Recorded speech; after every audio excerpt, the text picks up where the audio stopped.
Yo, partnership alert, partnership alert, partnership alert. Living Corporate has a partnership with LinkedIn Learning, an American massive open online course provider that provides video courses taught by industry experts across a wide array of subjects. Now, the partnership is because Living Corporate has courses on LinkedIn Learning focused on diversity, equity, inclusion for leaders, career professionals, and anyone really looking to upskill themselves and be better allies. So make sure you check out our courses on LinkedIn Learning by clicking the link in the show notes. And let's just say you don't want to do that. When you go to LinkedIn Learning on LinkedIn, search Living Corporate. We'll be right there. All right. Peace.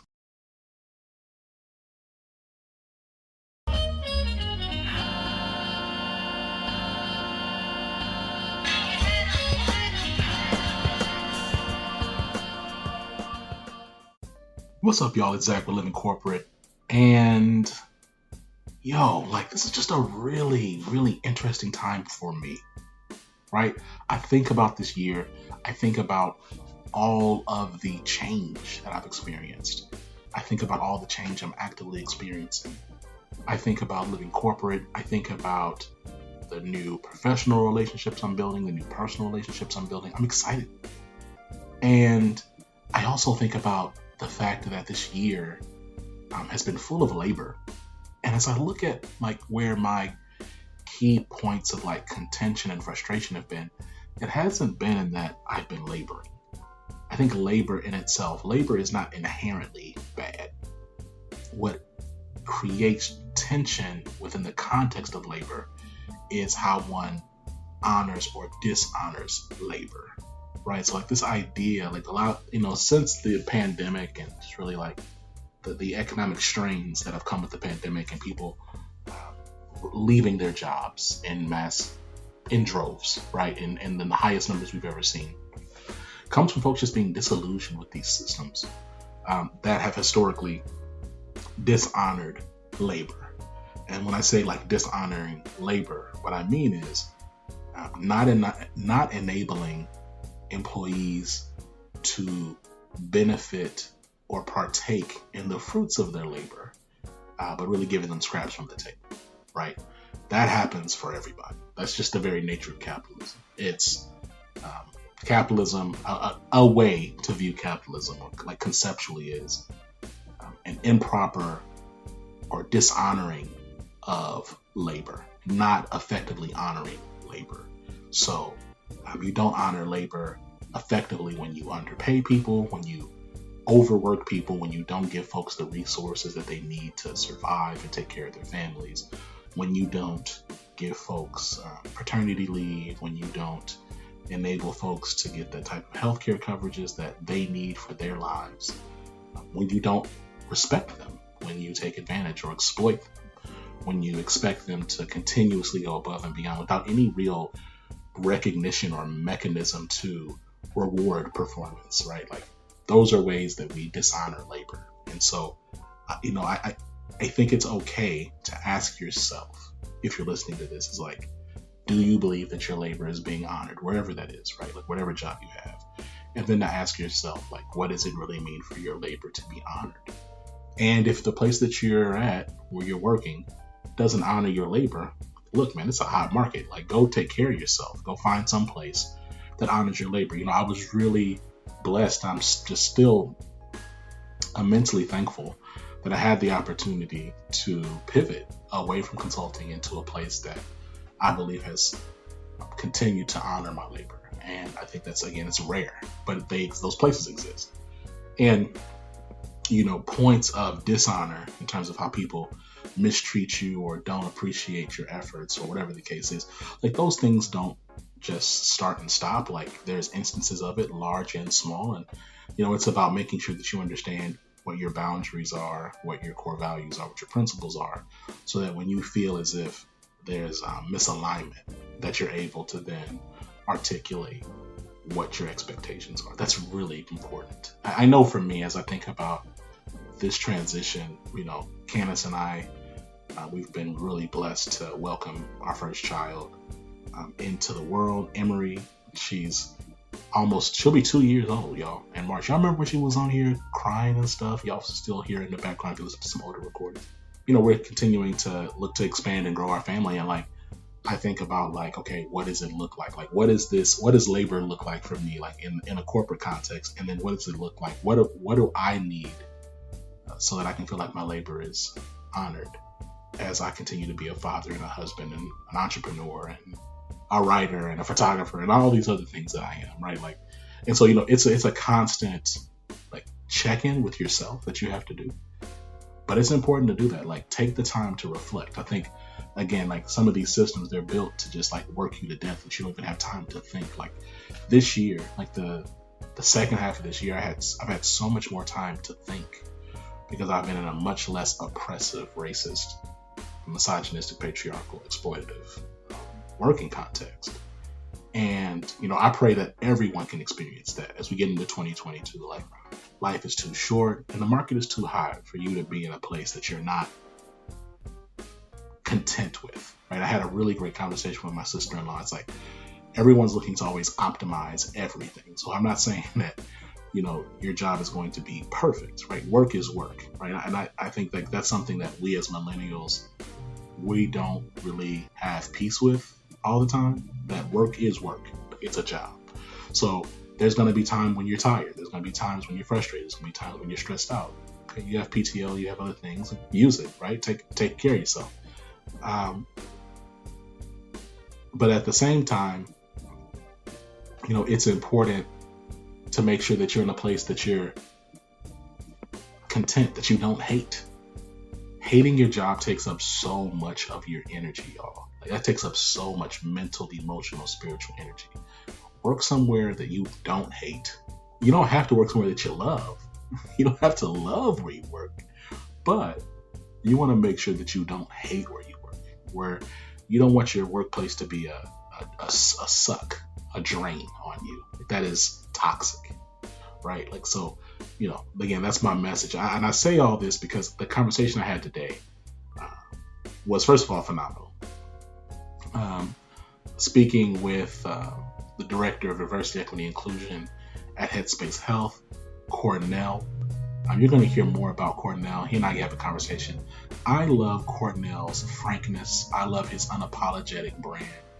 I love the fact that he speaks truth. And he's speaking in a way,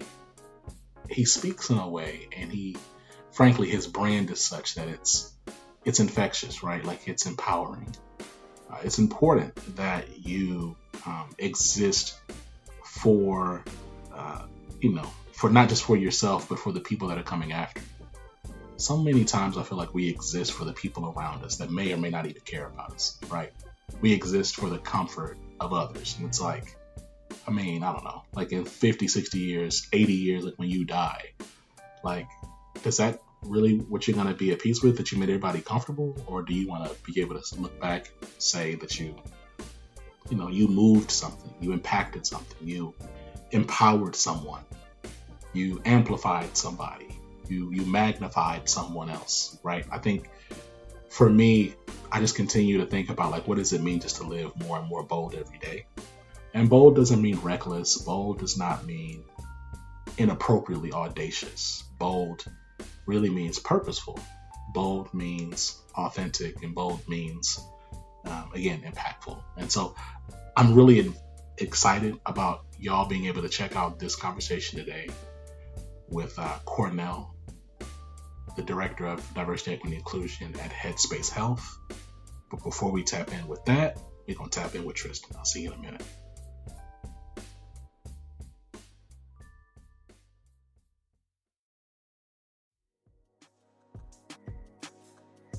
What's going on, Living Corporate? It's Tristan, and I want to thank you for tapping back in with me as I provide some tips and advice for professionals. Today, let's discuss the top 5 growing career fields in 2022. First up is healthcare. The pandemic has had a huge impact on the healthcare industry and workers. After months of dealing with patients throughout the pandemic, over a third of healthcare professionals are considering leaving the profession. There has always been a shortage of skilled nurses, but the pandemic has intensified that. There will be a need for at least 500,000 more registered nurses by 2027. Next up is information technology. The increase in remote work, application, and smartphone development increased the demand for software and app developers. The Bureau of Labor Statistics Occupational Outlook Handbook predicts that the software development field will grow by 22% by the end of the decade, which means over 300,000 new jobs with a median salary of over 6 figures. Third is supply chain management. We've all had issues getting something we wanted since the pandemic began, so this field growing isn't really surprising. If you want to get into this field, you might want to consider roles such as purchasing agent, logistics analyst, distribution manager, or industrial engineer. Although many start out with a bachelor's degree, top earners have graduate degrees as well. Fourth is financial management. Financial managers are hired to examine a company's spending and income while looking for ways to maximize profitability.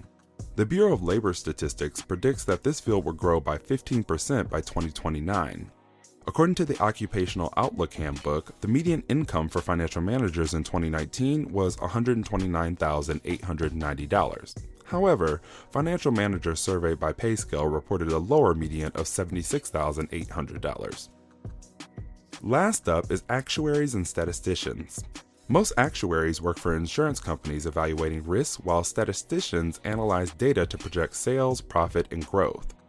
Actuaries are expected to have a 20% growth rate by the end of the decade, and occupations like data scientists are projected to have 30% growth by 2030. With so many people considering exploring their options, it's important to know what fields may be hiring and which ones have the potential to keep growing. Remember, the key to any career shift is understanding how to leverage your skill set to help you get to where you want to go. This tip was brought to you by Tristan of Layfield Resume Consulting. Check us out on Instagram, Twitter, and Facebook at Layfield Resume, or connect with me, Tristan Layfield, on LinkedIn.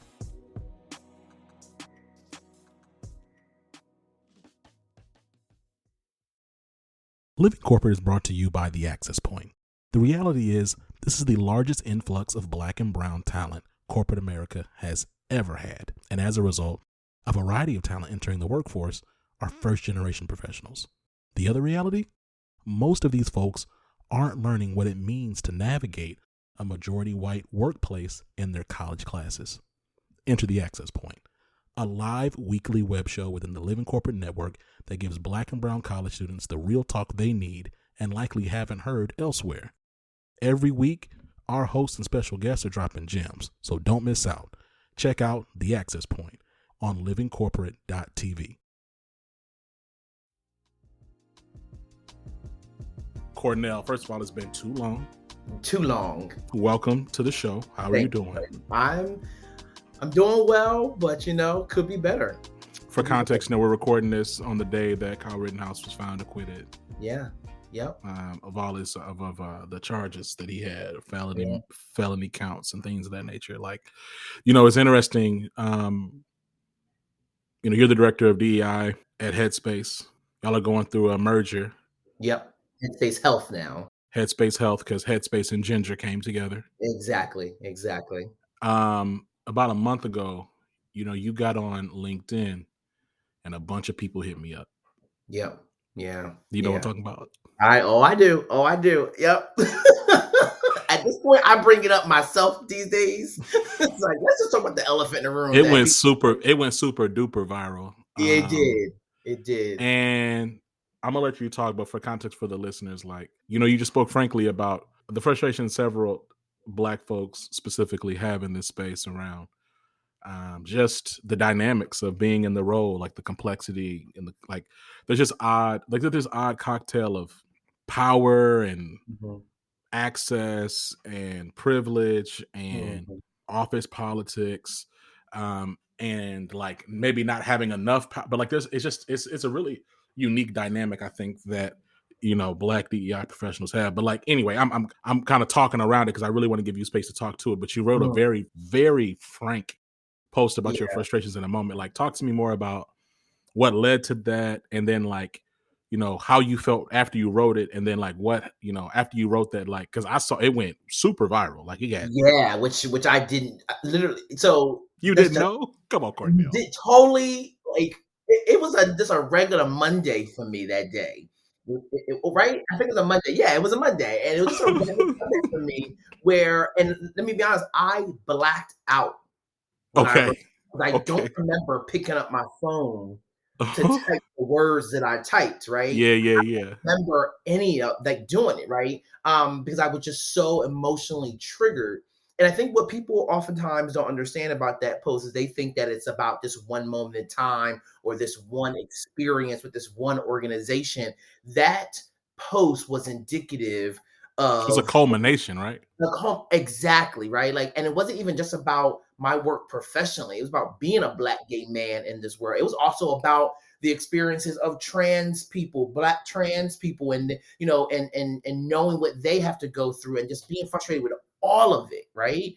Um, that we yet to ever see any kind of actual real progress that makes us feel that things are getting better. And to me, it's the things we do see are breadcrumbs that really are a part of the larger pie that we could be given right now. But the powers that be will never give us that pie, right? They keep sprinkling the breadcrumbs on a trail, and we're supposed to be happy with that. And so that moment was really, really frustrating. So posting that on Instagram, then posting it on, LinkedIn. And yeah, it went viral. I think 14,000 something reactions and over, I want to say 2,000 comments on it as well. With other people who do this work saying yes, yes, yes, yes. And it wasn't anything, articulate. It was a couple of sentences, right? Of just like, I'm exhausted. And I still am. And I still 100%. And I hear you. It was funny because I spoke with some folks who saw it. They were like, "Yo, did y'all see that brother? I don't know. I don't know. Do y'all anybody know him personally? Like, yo, Mhm. he really was able to put words to." And it's curious, right? It's like how speaking up still is like taboo in so many Mhm. ways. Like Yeah. just speaking honestly, like I still think that Black emotion, Black frustration, or Black just angst is Yeah. still some of the most like it's just still so mistreated today. Like we Yeah. still right. Like I think there's nothing that makes white folks and like just white institutions more uncomfortable than Black people being honest about their feelings. Exactly. You Exactly. know what I Well, mean? being, quote unquote professional about it, or if you outright setting shit on fire, right? Like it don't matter what part of the spectrum you're on, it don't matter. There's always a Yeah. sense of right? I've noticed that, right? Like I've been in contexts where, my mother was an English teacher before she Mhm. became a principal. So like, my vocabulary, my speak, like I'm pretty great. So, Mhm. Yeah. there's contexts where I'm speaking with like phenomenal diction. I'll use Mhm. multiple syllable words, I'm and like, Mhm. but like it's I've expressed frustration in that way, and then I've also expressed frustration with one syllable, four letter Exactly. words, and Yes. the core response is still the It's same. always Like, the same. yeah, they Because how don't want to dare you hear be that. honest? Yeah, so it's tough, right? Like in this space. I mean, I'm curious, like as we talk about like the intersection of mental health and diversity, equity, inclusion, like how are you wrapping your arms around this space? Like your background is really unique, right? Like we connected, I think, back when you were still working at HBO, I want to say. No, no, no. So no, I was at Google. You were at Google. I was at Google. Yeah, yeah, Where were yeah. you at before Google? Before Google was at Looker. Looker. So a Okay. Yeah, yeah, small yeah, little yeah, yeah, yeah, business. yeah, yeah, Yeah, yeah, yeah. exactly. That got acquired by Google, and then I left Google to come to Headspace. Yeah, I mean, you know, this time in my career, I am really, really thinking about how unapologetically honest I want to be, right? When I first started my career, you're very careful about how the honesty is almost like having a couple of tokens, right? And so it's like I don't got a few of these, right? And I can only be direct and honest a couple of times before I end up getting fired. And so I'm gonna use these sparingly, right? I'm gonna use them Hmm. like, when it really matters. And now I'm Right. kind of like, nah, I'm gonna always be honest. I'm gonna go into debt with tokens because I'm gonna always be honest about what's happening, because what they will never say is that he never told us. Well, I was gonna, cause like, and like, I don't think you're old. I'm curious, like, how old are you? I'm 34. Okay, I'm 32. Mhm. So like, I think about like, it's just interesting. I also think there's a generational dynamic to it too, right? Like I talked to my grandfather who's 80. Mhm. Mhm. And we talked about living corporate, like as a concept. Yeah. And I was like, yeah, like we call out white supremacy and we talk about how these organizations need to change. And he said, son, you can't be out here being too honest, Uh-huh. And it's kind of like, I think that carries on. I think there's a lot of Black Gen X folks who think like that, Black baby boomers, Absolutely. and we're conditioned to do. And I think it's for me. I'm kind of like, and I've talked to my parents about it, and my parents are some of my biggest champions. Of course, my wife. Yeah. But like, it's just like, what are we like? You're waiting. You're holding on to this truth to Right. what end? Like, what are And you and to going to who? accomplish? Yeah, like, what are you going to accomplish? Like, if you don't tell the truth now, Yep. or do you feel like you're going to get more money? Do you feel like you're going to get like, what do you think you're going to get? Yeah. Yeah. By being silent? That's a real question. I don't know the answer. Yeah. I imagine that there's a diverse, option or answers that people will have to that question, right? For some people, it is job security, right? Mhm. If I'm chill, I get to keep, making my money because, and to me, that's real, right? And here's the thing: I would never fault anybody from a historically excluded group who may sit in my seat or may sit in other seats for not being honest, because I don't know their situation. Right. That right. But for me, I have a level of privilege. For me, financially, I have no children. Yeah, I have Mm. my husband, and he has a job as well. But like, Mhm.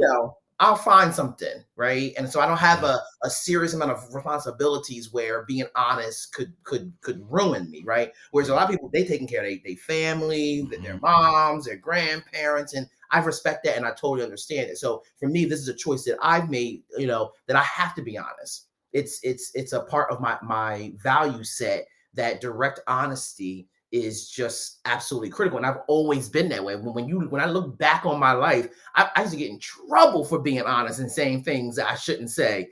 But I was like, but I didn't say nothing wrong. I just said the The truth. truth. Like I was middle school Cornell saying that, and my nickname in middle school, the teachers used to call me Johnny Cochran because I was always You was on it, huh? always. I was always like, yeah, but he ain't do nothing wrong. That was you said this, right? And they're like, shut up. Yes. And it's like, but Yes. facts.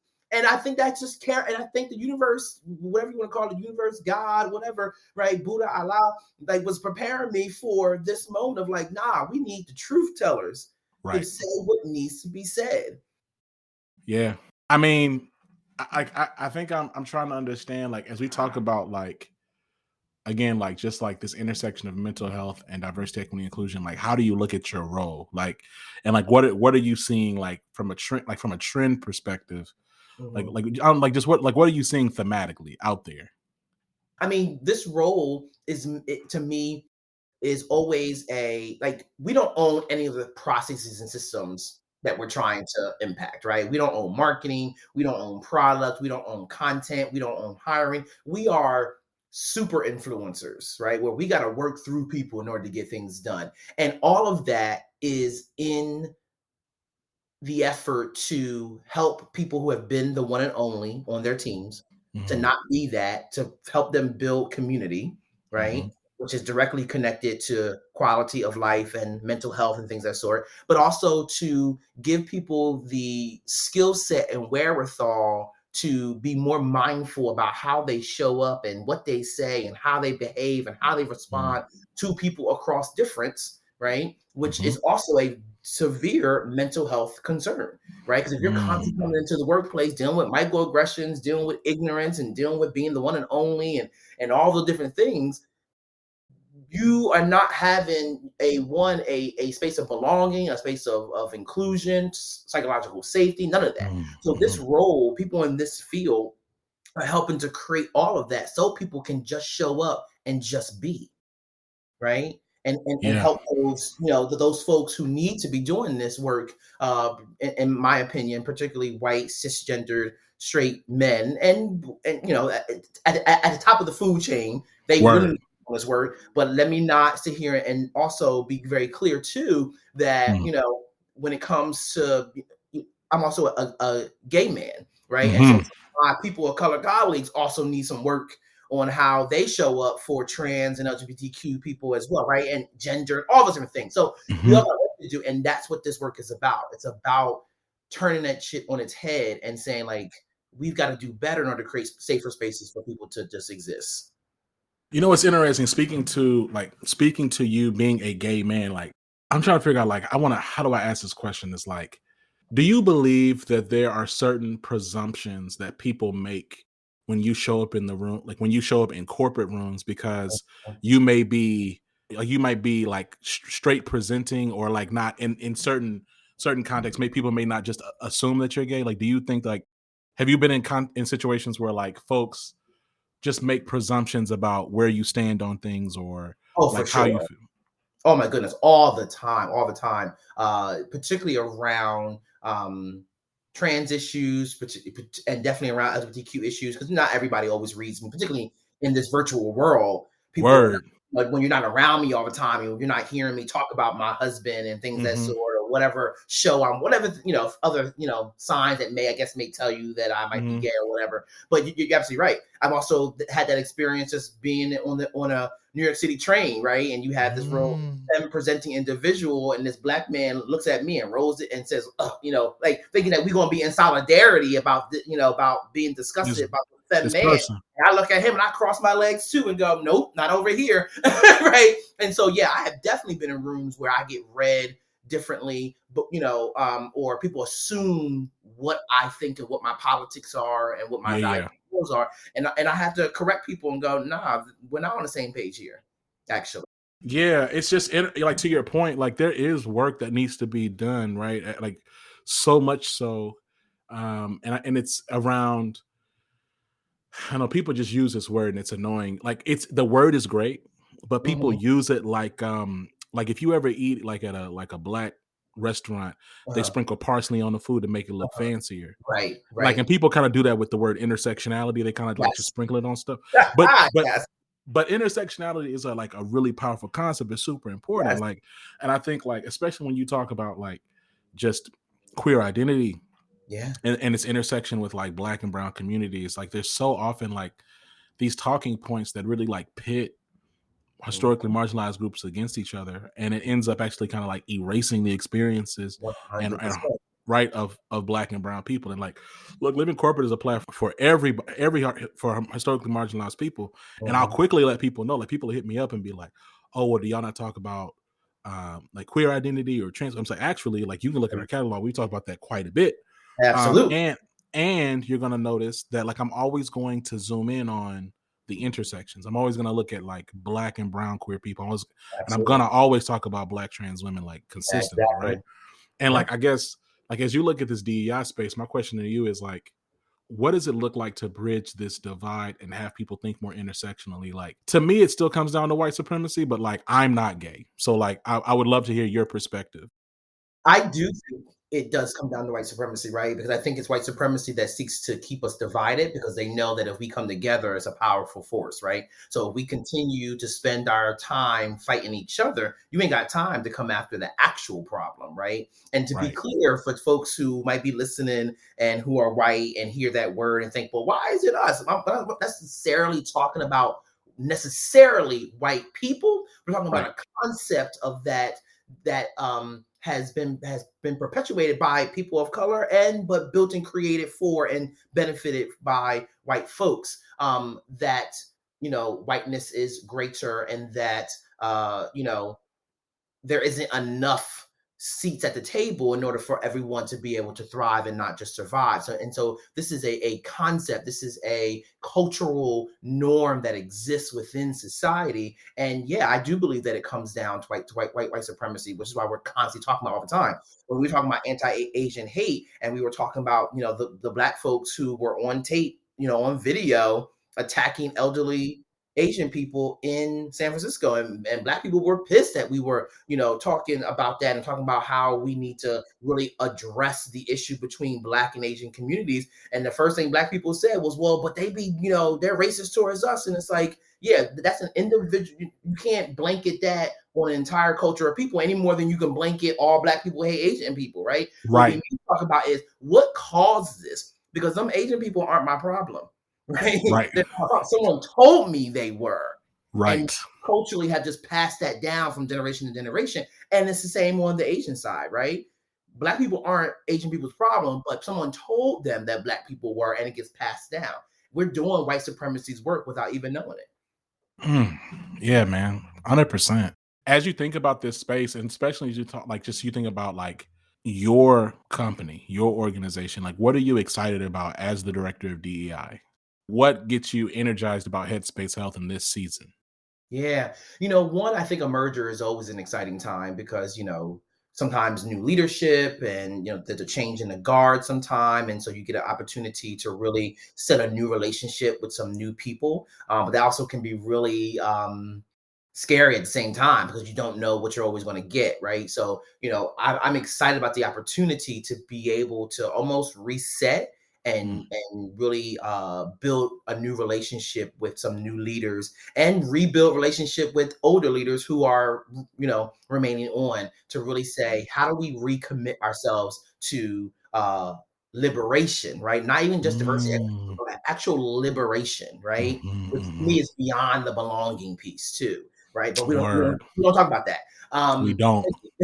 I think the other thing is how I'm personally approaching the work. I think that post that went viral was indicative of how much I allow this work to really impact me emotionally, mentally, and physically. And so I've had some conversing with myself, really understand, like, if I'm going to be in this work, I have to do something differently than what I was doing. I thought my mental health practice was working, but it's right. Now it's time to ante Word. up and figure out a new regimen of how do I sustain myself in this work. So I'm excited about that, but I'm Mm, also excited about the number of people at my company who, when they saw the post, and even just the other day when we had big conversations around diversity, were very vocal publicly, right? Not just to me on Slack one-on-one, but mm. publicly supporting what I say when I say it, and showing the powers that be, like, yo, this isn't just Cornell saying this. He does speak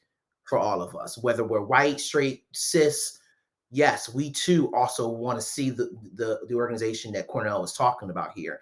And that excites me to know that there are a lot of people at my company right now who believe that and feel it and are constantly ready to step up. Yeah, that's exciting. Cordell, man, I appreciate you. Like, I'm really excited about the work that you're doing. I'm excited about your voice. I'm excited about your boldness, man. And I'll say this: I'm excited that you still where you at, because Yeah. I know we were talking about being brave and stuff, but you're right. Like, those fears are real. Like, in terms of like, and I think it's a super fair call out to say how we judge on how other folks survive. Like, I try to be careful about that. Yeah. My only issue is when you're silent at the detriment or harm of somebody, right? Like, Sure. if you're that silent, then you should find something else to do. Like, just find a job where you ain't got to talk. You know what I Mhm. mean? Like, just go, I don't know, be a pantom, like, be a mime, like, like, do something else. But like, if you're in a position of leadership and your words can help and you Right. don't speak, that's Right. when I take issue. But I do hear, but your point is well received, that like, you are coming from a different position, that you are, you don't have any kids. Maybe your scope of responsibility might be a Right. little bit smaller, Right. but I still would challenge that, like, for folks who are listening to this, like, figure out a way to help where you can, right? You don't have to be on the front line making super Yes. bold or spicy social media posts, but Yes. there's conversations you could be having. There's things that you can 100%. do, right? Like the 100%. doing nothing is not the answer. Yeah, yeah, for sure, for sure. And I'm glad you came back to that, because I do think I always tell people in the workshops that I do, I said, there's always something we can do, right? What you do may not necessarily be so public as what I do, but it can be the one-on-one conversations you have with people to say, hey, this is what we're talking about, right? Mm-hmm. It could be the articles you share, right? That help educate people on the facts of what's going on. But yeah, to be silent is to be complicit with this stuff, and is to also do the work of white supremacy and toxic masculinity and all those, the different things, if we're not constantly trying to push back in some way. So I was talking about locus of control. What is in my locus of control that I can have an impact on, right? And that's, I think, is super critical for all of us to reflect on. Man, I love that. I think we're going to leave it right there. Cornell, man, thank you so much. We consider you a friend of the show. Look forward to having you back. I'm really excited about, again, Black and brown folks are so underserved in the mental health space, for a variety of reasons that really tie back to white supremacy. But I'm excited about the fact that there's someone who is passionate, knowledgeable in this space, working in just a very exciting field. So we look forward to having you back, and we'll talk to you soon, man. Absolutely. Thanks for having me.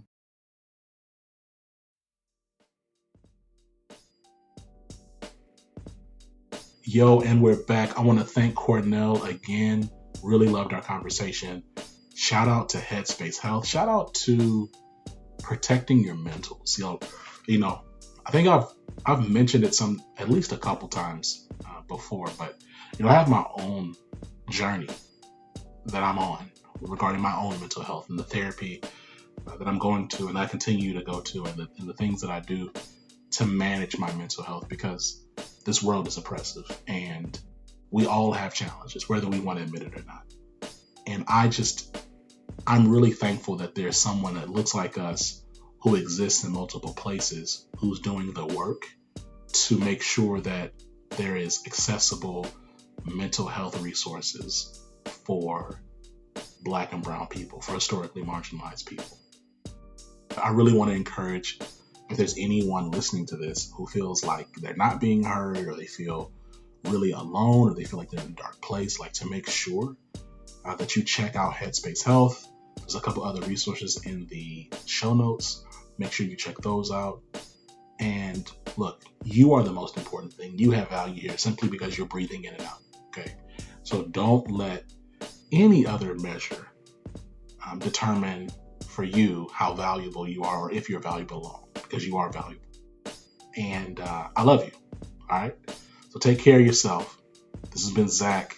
Catch y'all next time. Peace.